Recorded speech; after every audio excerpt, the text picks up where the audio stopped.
A very fine good morning to all of you once again. And we were basically going with the topic manufacturing industries. We had dealt with the ownership and we had also dealt with some of the portion like the industries based on the raw material. Industries based on raw material, the very first one we discussed about the topic agro-based industries. Agro-based industries in which according to the syllabus whatever we have, we went through the cotton textile industry, we also went through the jute industries, and then the last one we went through the sugar industries. In all such three industries which we discussed previously, in that we studied how agriculture and this particular cotton textile industry are interdependent upon each other. What are the basic factors which are very much necessary for jute industry, cotton textile industry as well as the sugar industry? We know it very well that the cloth which we are wearing, that is not the product which we directly get it from the agriculture. Rather it is from the raw material. We then weave that particular cotton into yarn, and after preparing the yarn, we make it into various processes and we develop that into small pieces of a cloth. Same is the case with sugar also. In sugar, the basic raw material which we find, that is the sugar cane. The sugar cane, we obtain that sugar cane and we then produce that into the form of khansari and molasses. After khansari and molasses, we after various technological processes, we develop and we produce sugar. Same is the case with jute fibers also. So, previously we discussed such type of thing. Today, we are going to deal with the industries which are basically related with mineral-based industries. In the mineral-based industries also, I had previously talked about the iron and steel industry. The iron and steel industries, those industries are basically located at a center where raw materials are very much near. Proximity to the raw material. Since the raw material obtained for the iron and steel industry are bulky in nature, that is why we call iron and steel industries as the heavy industries. Heavy industry मेरा बोलने का मतलब यही है कि उसके जो भी रॉ मटेरियल का उपयोग किया जाता है उस चीज को बनाने के लिए वह रॉ मटेरियल भी अपने आप में बहुत विशाल होता है, बहुत बड़ा होता है. Since it is very much Colossus, since it is very much huge, so that is why the finished product or transportation of that particular raw material from one place to another place where we are going to produce that particular iron and steel, we recognize that particular industry as what? As a heavy industry. In the production of iron and steel, what do we find? We use several other type of things also in the production of steel. India achieves the second rank in the production of steel. We can afford the need of all the domestic costs. जो भी domestic necessity है steel का, इतना पर्याप्त है कि हम अपने देश के स्टील की खपत को इजीली मेंटेन करते हैं. साथ ही साथ whereas exporting nature of the steel is concerned, we export our steels also, and in return what do we get? In return we get the foreign exchange. The steel, the quality of the product which we do it, which we produce it, that has got the valuation, that has got the quality nature. And since our steel has got a good qualitative nature, so we can well assess and say that the steel whatever is being produced in our country, that steel is of uttam quality, that's of better quality. So we had done the steel also. Now moving on to the aluminium smelting. This was the topic which I was going to study with today, the aluminium smelting. How do we get this aluminium in our day-to-day life? Whereas the process of transportation of charges, I mean to say the electricity charge. Electricity charge का flow को maintain करने के लिए the very better conductor is the aluminium. So in our day-to-day life also we find we are in use of aluminium. Whereas the household necessities are concerned, the utensils, बर्तन वगैरह जो कुछ भी लेने देने की चीजें होती हैं, वो तमाम चीज जो हम देख रहे हैं वो सारा अल्युमिनियम का ही प्रोडक्ट होता है. इसलिए वी कैनॉट इग्नोर क्या सर मुझे हम लोगों के लाइफ में अल्युमिनियम की जरूरत है नहीं। आजकल आप देख रहे हैं सब्स्टिट्यूट्स हैव कम, कि खिड़की पहले बनता था, पलंग बन जाया करता था, लेकिन आजकल स्टील और अल्युमिनियम की मदद से हम लोग जो है पेनल्स वगैरह बनाते हैं। We make the window panes, we still make the doors also of aluminium. Just see besides wooden work which has literally gone above the cost. The cost of such wooden type of a thing that is much. So now people are shifting and moving towards the aluminium product. Let us see aluminium product in our day-to-day life, right from a small nail to the big window panes, then doors also we talk about. We see that we are in use of this aluminium. So the question over here comes, how that aluminium is melting is done. What is that process by which we obtain aluminium? इस बात को जानना है। Aluminium smelting is the second most important metallurgical industry in India. Second most, soon just after the iron and steel. The rank of aluminium smelting, that is obtaining this aluminium, that acquires the second largest post or the second rank in the country. It is light. We are talking about the quality, the property nature of aluminium. It is very light, number one. Secondly, it is persistent to corrosion. I hope the very word corrosion has been made understood by you all. जंग लगने की बात जिसको हम बोलते हैं, that is called corrosion. When we say corrode, corrosion, that is the meaning of that particular word in Hindi is जंग लगना. So it is resistance to corrosion. Corrode होने की बात नहीं होती. It is such A type of metal which जहां पर जंग लगने का उसमें प्रॉब्लम नहीं है. Third, it's a good conductor of electricity and it is malleable and it is also and becomes strong when it is mixed with other metal. It is malleable, it can be drawn into sheets. Malleability and ductility, the two important things are there. That can be drawn into wires, that is ductile. That can be drawn into sheets, that's malleable.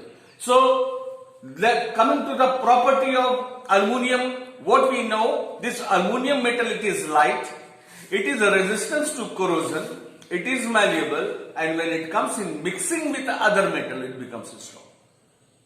So these are the four properties of aluminium. It is a good conductor of electricity as well. That's why right in the beginning also I told you that this particular metal, that is aluminium, it is a good conductor of electricity. The electricity flows its charge with the help of this aluminium wire. It is also used in the manufacturing of the aircraft as well, utensils and wires. So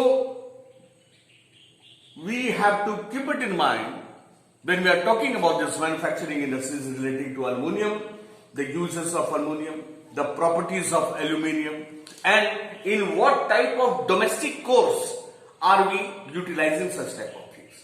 हम लोग अपने घर के बर्तन वगैरह के लिए, vessels के लिए, कंटेनर्स के लिए जो है इन aluminium प्रोडक्ट्स का हम इस्तेमाल करते हैं. Aluminium smelting plants in the country are located in Odisha, West Bengal, Kerala, Uttar Pradesh and Chhattisgarh. Whereas the location of the industries are concerned, we have to see that in India, this aluminium is smelting, the word is smelting is there. It is not the direct product which you are obtaining from the earth crust. Earth crust से, mine से उस चीज को direct हम aluminium नहीं निकाले हैं. It is in the form of a ore, and after various process, that process means heat के मदद से, cooling के मदद से, अन्य temperature हम लोग उसमें लगाते हैं, and then we obtain that entire work which we do. That is the process. Therefore, that what we are using is smelting. So, aluminium smelting plant in India, it is located in West Bengal as well. It's located in Odisha, Uttar Pradesh, Chhattisgarh, and so on. So, in such states in India, the aluminium smelting plants are located. Maharashtra and Tamil Nadu accounts for the maximum production of aluminium. Maharashtra and Karnataka accounts for the maximum production of aluminium, say in the year 2008 and 9. 2008-9 की अगर हम बात करते हैं तो during that period 15.29 lakh million tons. 15.29 lakh million tons of aluminum was produced in the year 2008 and 9. Right now, we are not having the current data, but still we are knowing that whereas the production of aluminum is concerned since last 10 years, it really might have gone half the more as compared to that of Tamil Nadu and Karnataka is concerned. तो अगर उस समय 15.29 lakh million ton हुआ करता था तो निश्चित बात है कि at the present time it would be somewhere around 22 to 24 million lakhs. The basic raw material which is very much more than necessary for the production of aluminum, that is what? That is bauxite. Bauxite is the raw material used in the smelting of this particular aluminum. Aluminum बनाने के लिए the basic raw material which we get it from the earth crust, and that basic raw material is what? That is bauxite. From bauxite we obtain aluminum. Bauxite is what? It's bulky, dark reddish in color and rocky in a shape. It is bulky. Bulky means huge. Big boulders के रूप में यह रहता है. वो और जो पाए जाते हैं, it is bulky. It is you can say dark reddish in color, and also it is a rock. The flow chart represents in your book that talks about how the aluminum smelting takes place. That is the process which is there mentioned in our book. The flow chart is also mentioned in the book, that how smelting of aluminum takes place. A regular supply of electricity and an assured source of raw material at minimum cost are the two factors for the location of such type of industry. We had talked about in the agro-based industries, the factors responsible for the location of industries, that is sugar industry. We also talked about basic factors location for cotton textile industry and also jute industry. Over here also in aluminum smelting plants are basically located at a place where we can get cheap labor, where the power supply is in availability, is in abundance, and nearness to the raw material. कितना समीप हैं हम अपने raw material से, ये सबसे बड़ा factor होता है हर एक चीज का, लोकेशन का. Nearness to the raw material, cheap labour and abundance of water and electricity supply, the power. If such three factors are there, then we can very much assess and say that that particular place will be suitable for the location of aluminum industry.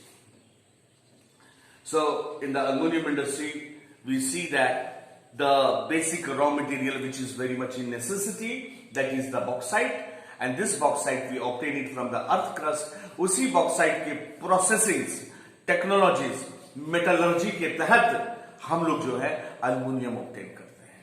Aluminium is a metal which is not directly from the earth crust, but rather we obtain. It is ductile, it is light, it is a good conductor of electricity. When it gets mixed with another substance, it becomes strong. So it provides longevity, it provides strength to other materials when it gets mixed up with the other thing.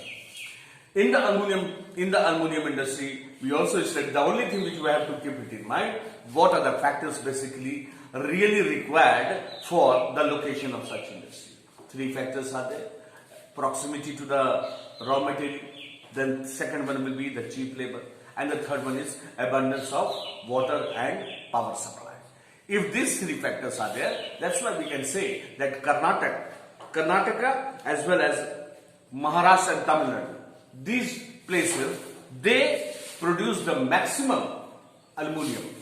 They produce the maximum because such places, all such factors are very much possible there. Now, besides this mineral-based industries, there are chemical industries also. Moving on to the chemical-based industry, the chemical-based industry, how much support it has given to the gross domestic produce for the country, what percentage of national growth it has led to, and what is the support given to the economy of the country by the chemical based industries. So chemical industries in India is fast growing and diversifying. It is growing also and it is also developing at a larger scale, the chemical based industry. It contributes to around 3% of the GDP of the country. हमारे chemical based industries का अगर हम योगदान हम देखते हैं, उसका corporation की अगर हम बात करते हैं, we find that it supports around 3% of the GDP or the national income of the country. It is the third largest in Asia and occupies the 12th place in the world. Whereas India is concerned, the chemical based industries occupy the third largest position, and whereas in the world ranking, we can say that it occupies the 12th place in the world also. It's not so bad.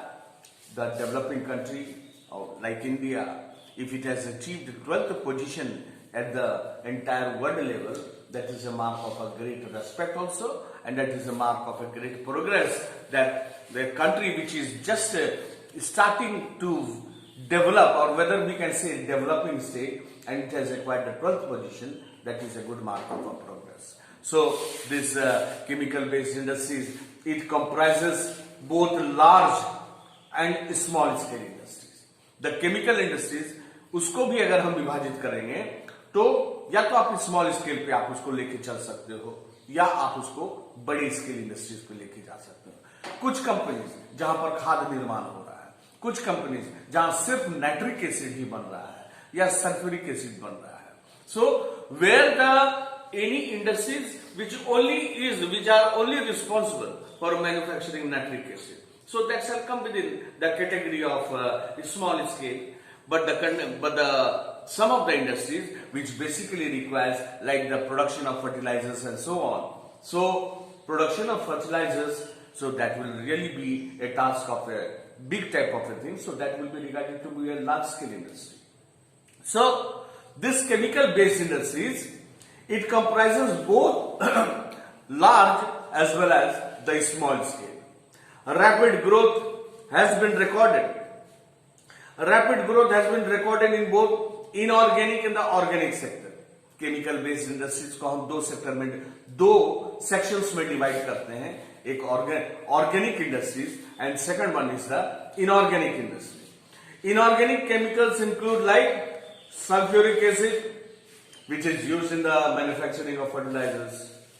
Inorganic materials के लिए हम वहां पर manufacture करते हैं, मुझे जरूरी है सल्फ्यूरिक एसिड का.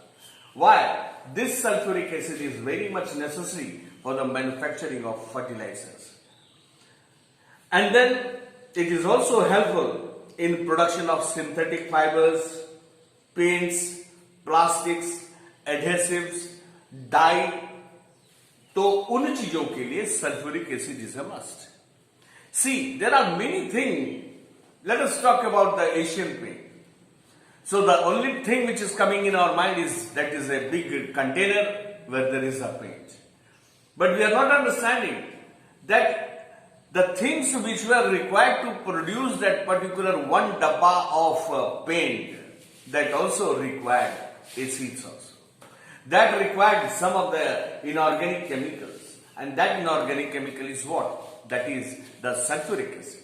So this Asian paint or whatever type of paint we are talking about, even such type of industry have to be dependent upon that chemical based industries, because until and unless that company is not getting the chemicals like sulfuric acid, so it won't be possible to make that paint. Whereas the synthetic fibers leave that jute, but besides jute, जो इसने jute के valuation को नीचे कर दिया और उसके अलावा बहुत सारे सिंथेटिक फाइबर्स जो बन गए हैं, उन फाइबर्स के लिए भी जरूरी है, there are the necessity for the use of sulphuric acid and various other type of nitric acids and so on. So we can not ignore this inorganic based chemicals, inorganic based type of a thing. That is necessity. Why? Because it gives birth to new type of thing. Tell, for example, the adhesives, the synthetic fibers, the dyes, the colors, the paints, and so on. All such type of things require. We have to be dependent upon what? Upon these type of chemical based industry where we can get sulfuric, nitric and hydrochloric acids also. There are other things in our day-to-day life which we also require alkalis. We have to take the support of the organic based and the inorganic based. So they are things like alkalis like soda ash. When we use soda ash, making of a soap, making of detergent, all such type of things have to be directly related to the chemical based industry. In a nutshell, we will just say that chemical based industries in India, it has acquired the 12th rank, and whereas in Asia also, if we talk about in Asia, it has acquired, it is third largest industry in Asia, and in regard to the world, it has acquired the 12th rank. So chemical based industries are for a help of various another industries like fertilizer industry, the soap industry, detergent, paints, adhesives, synthetic fibers, dyes and so on. So every time we can say that establishment of one type of an industry that gives birth to various other ancillary industries. एक industry अगर वहां पर काम कर रहा होता है तो उसी कंपनी पर डिपेंडेंट और भी छोटे छोटे इंडस्ट्रीज खुल जाते हैं. उस छोटे छोटे इंडस्ट्रीज जो उनके बाय प्रोडक्ट पर डिपेंडेंट होता है वो इंडस्ट्रीज कहलाता है एंसिलियरी इंडस्ट्री. अब for example let us say we are talking about the cotton industry. We also talk about the chemical based industries, some of the where sulfuric acids are prepared, where paints are prepared, where synthetic fibers are prepared. And if synthetic fibers are prepared or paint industry is there, so naturally you will see some of the small chemical based industries will develop just by the side of that. Why? Because उनके by product से दोनों की industry एक दूसरे पर dependent हो जाएगी. ये उसकी चीज को लेगा और वो इसकी चीजों को लेगा. So those smaller type of units which come into existence, उसको हम बोलते हैं, they are referred to as ancillary industries. These industries are widely spread over the country also. Now the question is, why do we think that these organic industries and these inorganic industries, why they are spread all over the world? Organic industries include petrochemical based also, which are manufacturing synthetic fibers, synthetic rubbers, plastics, dyestuffs, drugs and pharmaceuticals. Organic industries के सहयोग से हम लोग जो है drugs भी बना रहे हैं, मेडिसिन वगैरह, केमिस्ट की जो दुकानें होती हैं जिनमें दवाई वगैरह अनेक तरह का होता है, तो ऑर्गेनिक मटेरियल्स का भी इस्तेमाल होता है दवाई में. So it gives birth, it provides support to the drugs and pharmaceutical industries. These organic industries, they also provide support to the rubber industries, plastic industries, dyes and other synthetic fibers. The chemical industry is its own largest consumer. Chemical industry, अगर हम simple word में देखा जाए, तो we can say that chemical industry is itself its own consumer. Chemical industry अपने आप में खुद का consumer है. Why? Because that company, that industry is manufacturing the chemical, and with the help of that chemical, either it is organic in material or it is inorganic. तो उस organic या और उस inorganic materials की मदद से we also develop some other things also, like the dyes, like paints, like rubber, the plastics, the PVC pipes. We are also helping the fertilizer industry. So same industry is the consumer of its own industry. Moving on with the important one, let us talk about the fertilizer industry. The fertilizer industry is centered around the production of nitrogenous fertilizers.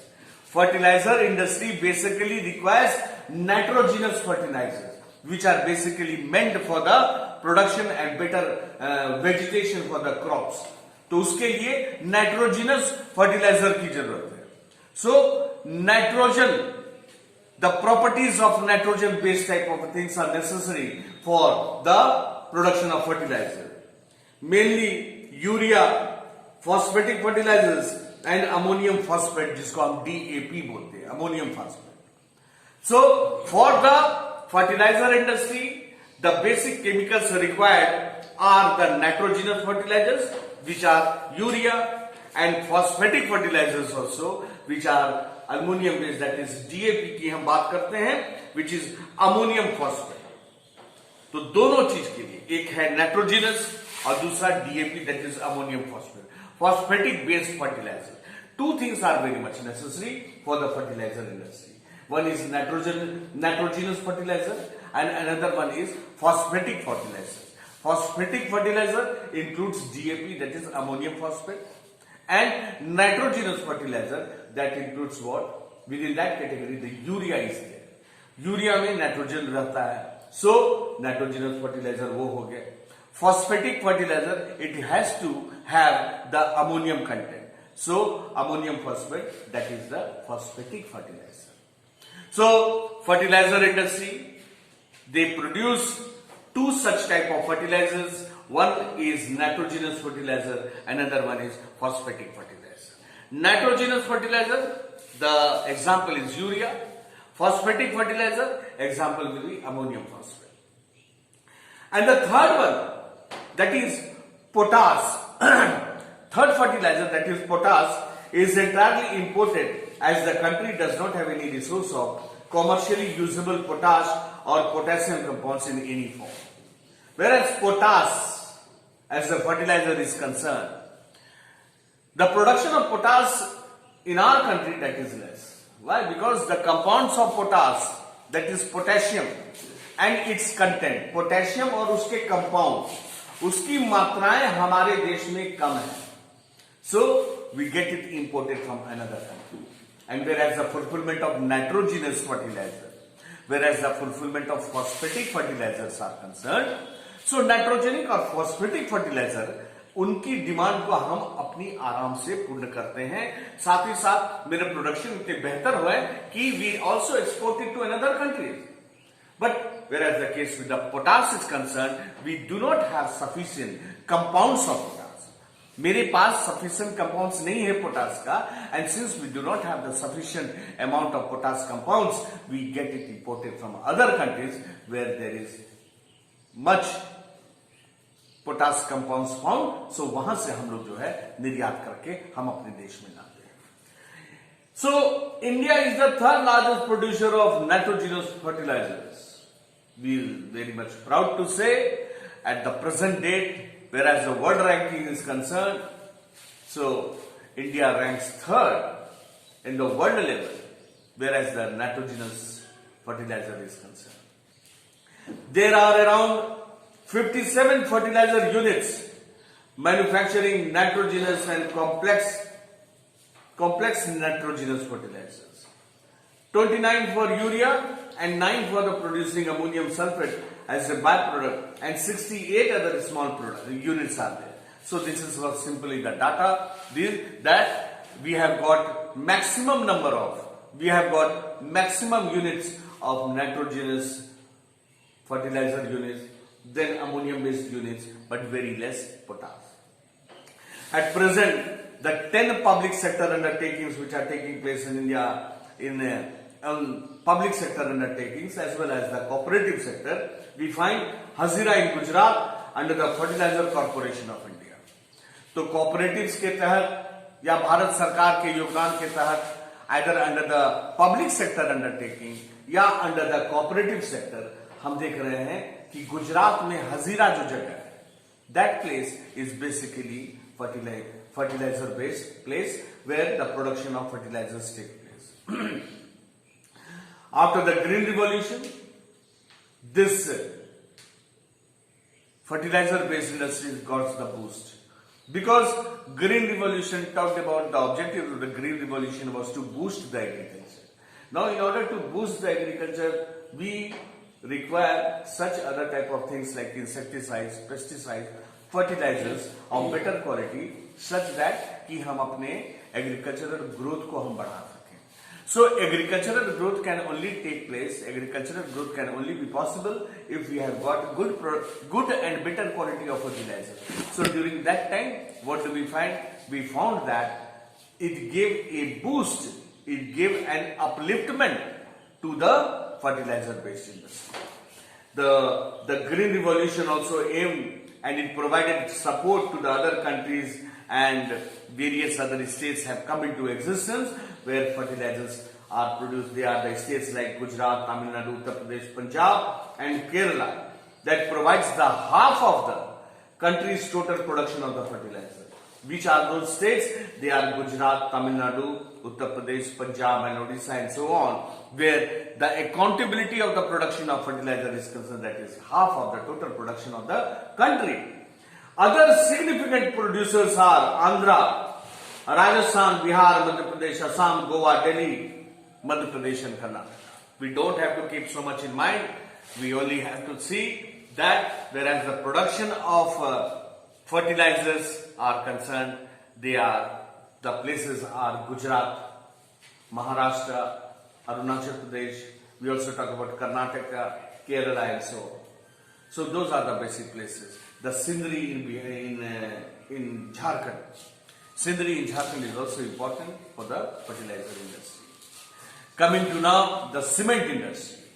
We talked about sugar industry. We talked about organic and inorganic, that is chemical based industries. We also studied about this aluminum cementing iron ore plant, iron and steel. We also talked about chemical based industry. Now switching over to the cement industry. Cement for the construction work, basically. Everybody knows it. Cement is required for the construction work, for the buildings. Cement is essential for the construction activity, such as building bridges, building houses and factories, roads, airports and so on. जितने भी हम malls वगैरह देख रहे हैं या multiplex buildings देख रहे हैं, बड़े बड़े चौक चौराहा, ब्रिजेस, पुल, गली, whatever things are there, the only thing is that for the construction of such type of things, this concrete material, this cement is very much in need. Cement is of great need for the construction of airports, roadways, buildings and bridges and big malls and big multiplex buildings. We require cement. This industry requires bulky and heavy raw material. For the production of cement, the basic necessity, that is the raw material required, is what? They are the limestone, silica, alumina and gypsum. Limestone, alumina, gypsum and silica. ये चार चीज उसके जो raw material हैं, those four type of things are very much necessary for the production of cement. Limestone, silica, gypsum and alumina are the raw materials used. Coal and electric power are needed apart from rail transportation, whereas the other factors which are in need for the cement industry are power. So coal is required. Then electric power, that is also generation of electricity. So water, coal and electricity in whatever way. These three things are very much necessary for the location of such industries. Nearness to the raw material, we are talking about the raw materials like gypsum, silica, alumina, and also we are talking about limestone. So if such factors are really very much near to that place, so it will give birth, it will give establishment to such cement industry. Cement industry requires the basic raw material, limestone, silica, alumina, and the fourth one is the gypsum. Besides such raw material, it also requires heavy electricity, it also requires coal for the production, because such powers are required. Only then we can have a well-established cement industry. The first cement plant in India that was set up in Chennai in 1904. The very first cement plant in India was established at Madras in the year 1900 for more than 100 years of a time. After independence, the industry went on expanding, and the control of price and distribution since 1989 and other policy reforms led the cement industry to make rapid strides in capacity, process, technology and production. Decontrol of price. After the year 1989, the Government of India adopted various policies and programs to boost up that industry. So, in boosting up that industry, the government prepared some of the policies and programs. And soon after the policies and programs adopted by the government, the cement industry that started to prosper. The growth of the cement industry that started functioning well, and we are now seeing that the cement industry has prospered very well. There are around 128 large plants, 332 mini cement plants in the country. There are big cement industries also, and there are other small ancillary cement industries. Improvement in the quality has found the reduced readily available market in East Asia, Middle East, Africa and South Asia, apart from a large demand within the country. So, because of the improvement in the nature of the production, हमारे cement production में जो काफी improvement आया, that happened to the producing of good quality product of such a industries like cement we are talking about. So we are now in a position that we export our goods to African countries, to Middle East Asian countries, other Asian countries also, and also we are supplying our product to the African countries as well. Because after 1989 period, the Government of India came up with several policies and programs only to meet or to boost up the cement industry. And after boosting up, the growth of the cement industry is visible that our products are exported to many other Middle East Asian countries, many other Asian countries, African countries, South African countries and so on. This industry is doing well in terms of production and export. जहां तक production और export की बात है, this industry is doing quite well and efforts are being made to generate adequate domestic demand and supply in order to sustain this industry. In order to sustain this industry, इस industry को एक अच्छे ओहदे पर ले जाने के लिए, the only thing which we require is that our domestic needs are done by this cement industry. जितनी भी जरूरत है हमारे डोमेस्टिक लाइफ में, उतना फुलफिलमेंट हमारा सीमेंट इंडस्ट्री हम लोगों के लिए तो योगदान कर ही रहा है, but our production has become so better that we are now in a position to export our cement to other countries as well. So, to sum up, we can well say that cement industry basically, it will be located in only such a place where it is adjacent to or nearness to the raw material. The raw materials are alumina, gypsum, silica and limestone. All four types of things are necessary. Then great power is also used, cheap labor is also necessary, roadways and railway transportation are a must. Besides that, coming on to the export and the import, we are seeing that during the initial period in Madras, the very first cement industry came up. Slowly, many other industries also got set up. We have got now big units of 332 fertilizer industries, and besides that, various other smaller ancillary cement industries are there. We are satisfied with our domestic course, the needs of that cement industry, and we are in a position that now we are exporting our cement to other Asian countries, African countries, South African countries as well. So still some of the portions are left, and we moved on with the cement industry, petrochemical industry, organic industries, inorganic industries. We also talked about aluminum plants, then iron and steel. If we find quite better, and students, if you are having any problems anywhere or the shops, we can discuss this in our another classroom class. And till then, We are stopping here. Have a fine and a good day. Thanks, husband.